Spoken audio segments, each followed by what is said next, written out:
What up, fams? I'm back home!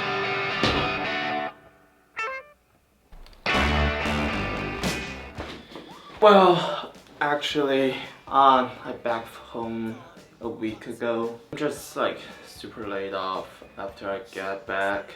Just don't really want to do anything. But I finally decided to make this video. Why? Because life back home is super boring. Well, today we're gonna talk about my school. Well, not quite.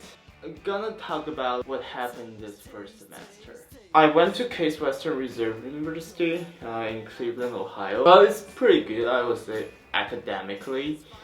Well, don't ask me about like athletically because ask somebody else from OSU, I guess.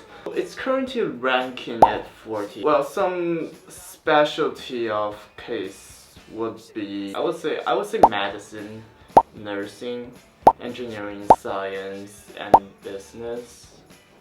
It's quite all-rounded.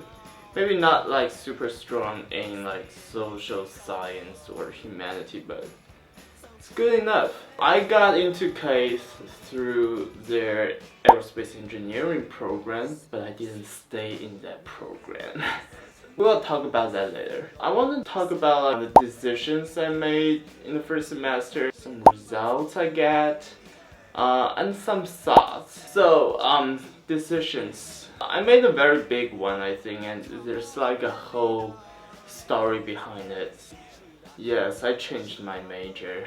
So I changed my major from aero to biophysics and evolutionary biology, which doesn't really make any sense, right? But let me tell you the story. Back in high school, I was quite into engineering, but maybe at that time I don't really know what engineering is, but I just think it's kind of cool.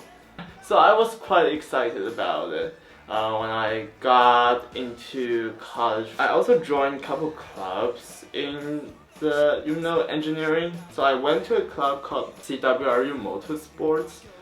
So they built motors for the Baja competition, a competition where you have those all-terrain vehicle, whatever, doing those off-road matches. But that's also where I discovered that engineering is not really for me. It is grinding, tiring, kind of basic, and you're kind of like restrained into certain thoughts or procedures. You're like in a box, you know? I'm not saying like engineering is not cool. It's definitely something that drives our society, but I'm just thinking I'm more like a dreamer type. I'm not like super good with like practical works, essentially. So I went on YouTube and I found this really cool guy called Sean Carroll. I think, yeah, he's a professor in Caltech. He specialized in quantum physics. I watched one video like he made with The Wired. It's quite inspiring. You talk about like parallel universe and dimensions. I'll link down below. That's why I got one of his newest book called Something Deeply Hidden. He wrote this type of like not super hard to read books for people who are interested in physics, and this where I kind of got into the field of physics. So I went to the physics department and I discovered that department is quite multidisciplinary. Well, in physics, they actually offer like different concentrations, they call it. You can go with mass concentration, biophysics concentration, there's engineering physics, astronomy and physics. Well, there's all type of different stuff, and that's also where I found a very unique organization in Case, and that's called the Institute for Origin Science. Well, basically, they study like how the universe or how life transformed themselves and evolved over time. If you think about it, that's like the question that, well, ever since they started to question their existence, and I sit down and talk to a couple professors, we talk about a lot of things. Well, mostly science fiction stuff, parallel universe, interstellar transportation, technium. It's like a futuristic species of human and robots, space exploration, but maybe more towards like the human part.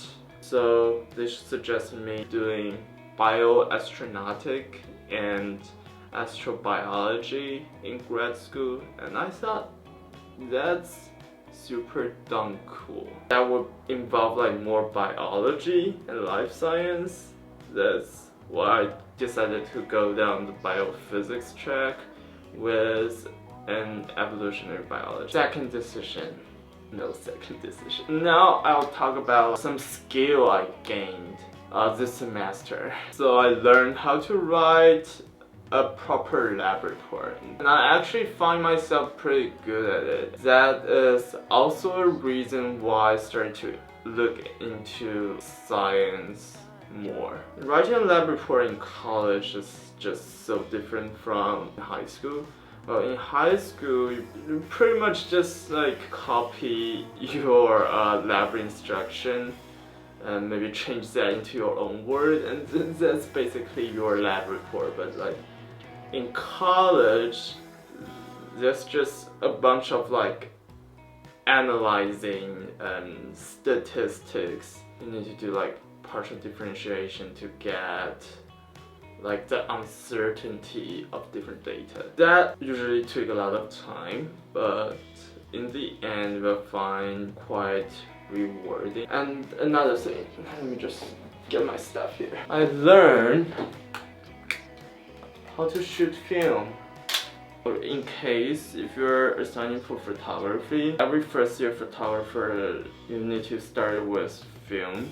At first I didn't really understand because mostly today people are shooting digital, right? So what's the point of film? When you're shooting film, you're given limited frames, right? Because in a film usually got like 24 or 36 frames. That means you can't like shoot everything you wanted.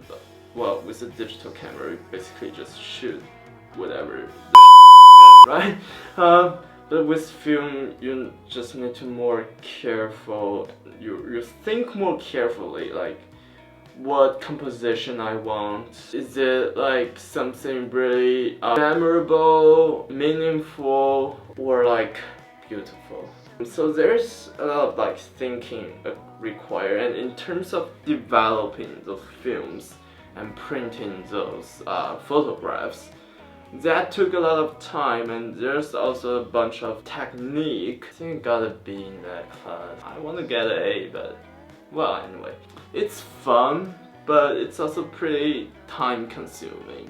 And that's a very good thing because I appreciate art more in the end. Okay, that's about it. If you like this video, please give a thumb up. Hit the subscribe video. Actually, I think I'll do an update maybe couple weeks later. So my buddy Owen, he said he wanna kind of like join the social media business I'm doing now. Hopefully he's gonna do some work.